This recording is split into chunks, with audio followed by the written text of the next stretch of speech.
யாழ்ப்பாணம் காரைநகரைச் சேர்ந்த பெண்ணே சங்குப்பிட்டியில் படுகொலை. காணாமல் போன வெளிநாடொன்றிலிருந்து நாடு திரும்பிய பெண். கலீலின் கைதால் நடுங்கிய பிள்ளையா கசிந்தது அசாத் மௌலாவின் புதிய குரல் பதிவு. தங்கத்தின் விலைகள் நேற்று 2 தடவைகள் அதிகரிப்பு. நாட்டில் மீண்டும் அதிகரிக்கும் டெங்கு மற்றும் எலிக்காய்ச்சல். கைதிகளை விடுவிப்பதில் ஹமாஸ் இஸ்ரேல் தீவிரம்.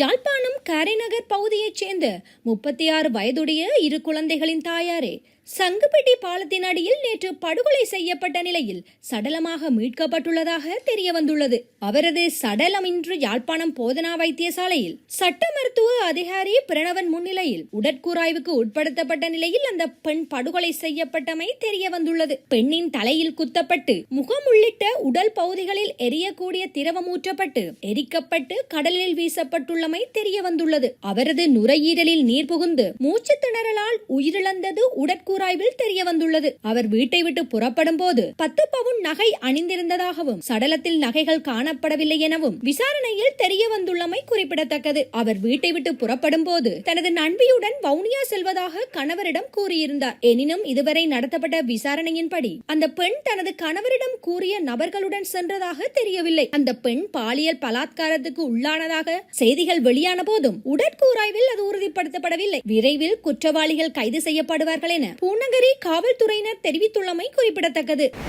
வெளிநாடு ஒன்றில் தொழில் புரிந்துவிட்டு நாடு திரும்பிய தன் மனைவியை 1 மாதமாக காணவில்லை என கணவர் தெரிவித்துள்ளார். சாமிமலை தோட்டம் நிலாவத்தை பிரிவில் உள்ள 2 குழந்தைகளின் தாயான மோகன் நிஷாந்தனி என்பவரே காணாமல் போனவராவர். இது தொடர்பாக கணவன் மஸ்கெலிய காவல் நிலையத்தில் முறைப்பாடு செய்துள்ளார். கடந்த மாதம் மனைவி நாடு திரும்பிய நிலையிலும் இன்று வரையிலும் வீட்டுக்கு வந்து சேரவில்லை என அந்த முறைப்பாட்டில் தெரிவிக்கப்பட்டுள்ளமை குறிப்பிடத்தக்கது. நாட்டின் பல பாகங்களில் தேடியும் மனைவி கிடைக்கவில்லை என்பதோடு தன்னுடைய மனைவி நாட்டுக்கு திரும்புவதற்கு முன்னர் வழங்கிய தகவல்களின் அடிப்படையில் பதுளை ஸ்பிரிங் வெளி பகுதியைச் சேர்ந்த ஒருவர் மனைவியை கடத்தி இருக்கலாம் என்றும் தெரிவித்துள்ளமை குறிப்பிடத்தக்கது.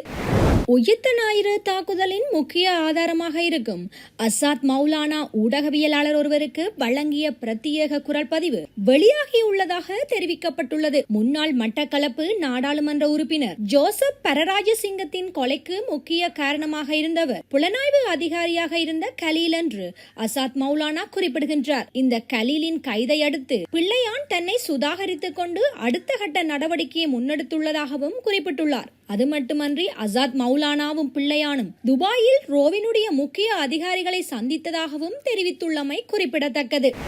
2028ஆம் ஆண்டில் இலங்கை மீண்டும் ஒரு பொருளாதார நெருக்கடியை எதிர்கொள்ளும் என்று வெளிநாட்டு பொருளாதார நிபுணர்கள் எச்சரித்துள்ளதாக எதிர்க்கட்சி தலைவர் சஜித் பிரேமதாச சுட்டிக்காட்டியுள்ளார். இதன் போது விரும்பிய பொருளாதார வளர்ச்சியை பெற முடியாது, போதுமான வெளிநாட்டு நேரடி முதலீடுகளை ஈர்க்க முடியாது, அத்துடன் கடன்களை தீர்க்க ஆண்டுதோறும் தேவைப்படும் 5 பில்லியன் அமெரிக்க டாலர்களை ஈர்ப்பதற்கு வெளிநாட்டு பணத்தை பெற முடியாது என்றும் சஜித் பிரேமதாச குறிப்பிட்டுள்ளார். மத்துஹம பகுதியில் இடம்பெற்ற ஒரு பொதுக்கூட்டத்தில் பேசிய சஜித் பிரேமதாச 2028ஆம் ஆண்டில் தொடங்க உள்ள கடனை மீளச் செலுத்தும் திட்டத்தை ஆரம்பிப்பதற்கு தேவையான அந்நிய நேரடி முதலீட்டில் 1/3 பங்கு மட்டுமே நாட்டில் தற்போது இருப்பதாக சுட்டிக்காட்டியுள்ளமை குறிப்பிடத்தக்கது.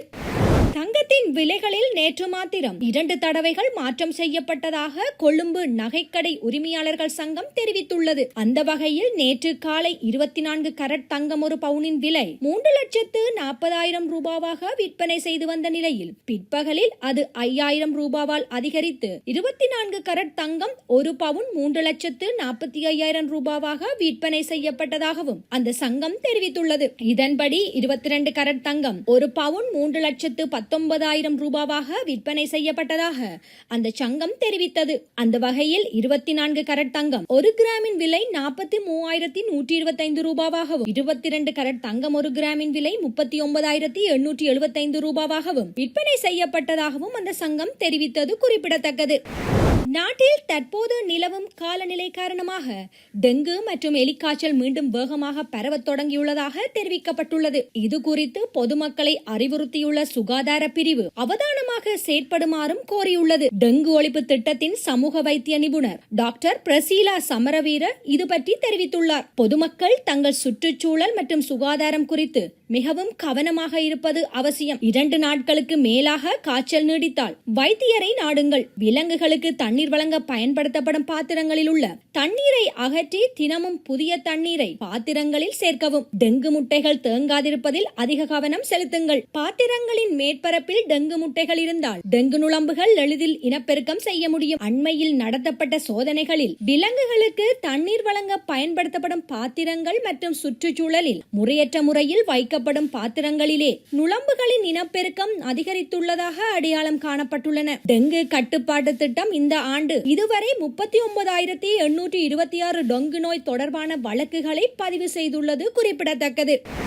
இஸ்ரேல் ஹாசா தரப்புக்கிடையில் பரஸ்பர கைதி பரிமாற்றங்கள் நிறைவடையும் நிலைக்கு வந்துள்ளது. ஹமாஸ் பணிய கைதிகளாக வைத்திருந்த இஸ்ரேலியர்களை விடுவித்ததற்கு பதிலாக இஸ்ரேல் சிறையில் இருந்த ஹாசா சிறை கைதிகளையும் இஸ்ரேல் விடுவித்துள்ளது. சமாதான உடன்படிக்கையின் பிரதான அம்சமாக கைதிகளின் விடுதலை முன்னிலைப்படுத்தப்பட்டிருந்தது. இதற்கமையவே இருதரப்பும் கைதிகளை விடுதலை செய்வதில் தீவிரம் காட்டியுள்ளன. இறுதியாக உயிருடன் இருந்த 13 இஸ்ரேலிய பணிய கைதிகளை ஹமாஸ் அமைப்பு விடுவித்துள்ளதாகவும் இவர்கள் ஹாசா பகுதியில் உள்ள இஸ்ரேலிய படைமுகாம்களுக்கு சென்றதாகவும் சர்வதேச ஊடகங்கள் தெரிவித்துள்ளன. ஹமாஸிடம் எஞ்சியிருந்த 48 பணிய கைதிகளில் 20 பேர் உயிருடனும் ஏனையோர் உயிரிழந்தும் உள்ளனர். இவர்களை விடுவித்த ஹமாஸ் இஸ்ரேலியர்களின் சடலங்களையும் ஒப்படைத்துள்ளது. இஸ்ரேல் ஹாசாவின் ஹமாஸ் அமைப்பினரிடையே கடந்த 2023ஆம் ஆண்டில் தொடங்கிய போரை முடிவுக்கு கொண்டுவர எகிப்து மற்றும் கட்டாரின் மத்தியஸ்தருடன் அமெரிக்கா செயற்பட்டது. இந்நிலையில் 20 அம்சங்களுடன் கூடிய அமைதி ஒப்பந்தத்தை அமெரிக்க ஜனாதிபதி ட்ரம்ப் அண்மையில் முன்மொழிந்தார். இந்த ஒப்பந்தத்தின் முதல் கட்டத்தை ஏற்றுக்கொண்டு எஞ்சியுள்ள பிணை கைதிகள் சிறை கைதிகளை விடுவிக்கவும் போரை தற்காலிகமாக நிறுத்தவும் இஸ்ரேல் மற்றும் ஹமாஸ் சில தினங்களுக்கு முன்னர் ஒப்புக்கொண்டமை குறிப்பிடத்தக்கது. நாட்டின் பெரும்பாலான பகுதிகளில் பிற்பகல் 1 மணிக்கு பின்னர் இடியுடன் கூடிய மழை பெய்யும் சாத்தியம் நிலவுவதாக வளிமண்டலவியல் திணைக்களம் எதிர்வு கூறியுள்ளது. வளிமண்டலவியல் திணைக்களம் இன்று வெளியிட்டுள்ள அறிக்கையில் இதனை தெரிவித்துள்ளது. மேல் மற்றும் தெற்கு மாகாணங்களிலும் காலை வேளைகளில் மழை பெய்யக்கூடும் என வளிமண்டலவியல் திணைக்களம் எதிர்வு கூறியுள்ளது. இடியுடன் கூடிய மழை மேல் சப்ரகமுவ மத்திய வடமேற்கு மற்றும் ஊவா மாகாணங்களில் காலி மற்றும் மாத்தறை மாவட்டங்களிலும் சில இடங்களில் பலத்த மழை வீழ்ச்சி எதிர்பார்க்கப்படுகின்றது. கதிர்காமம் மெனிக் நதிக்கு அருகில் அமைந்துள்ள முன்னாள் ஜனாதிபதி கோட்டபாய ராஜபக்ஷ வைத்திருந்த வீடொன்று நீதிமன்ற உத்தரவின் பேரில் நீர்ப்பாசன திணைக்களத்தின் கட்டுப்பாட்டில் எடுக்கப்பட்டுள்ளது.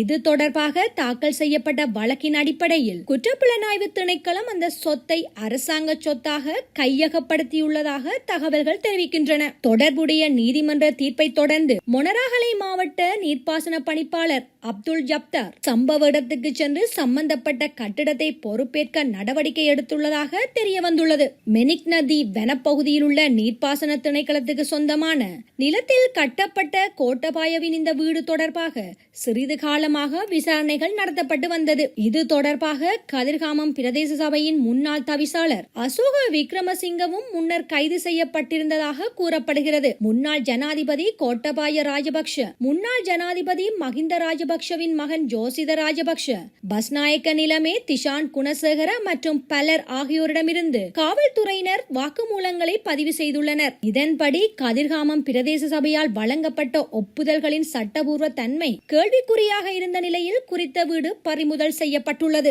இந்நிலையில் எதிர்காலத்தில் பறிமுதல் செய்யப்பட்ட இந்த கட்டிடம் அரசு அதிகாரிகளின் தங்குமிடத்துக்கு பயன்படுத்தப்படும் என்று எதிர்பார்க்கப்படுகிறது என்று நீர்ப்பாசன பணிப்பாளர் குறிப்பிட்டுள்ளார். அத்துடன் குறித்த நடவடிக்கை மூலம் அரசுக்கு புதிய வருவாய் ஆதாரத்தை உருவாக்குவதே நோக்கம் என்றும் அவர் சுட்டிக்காட்டியுள்ளமை குறிப்பிடத்தக்கது.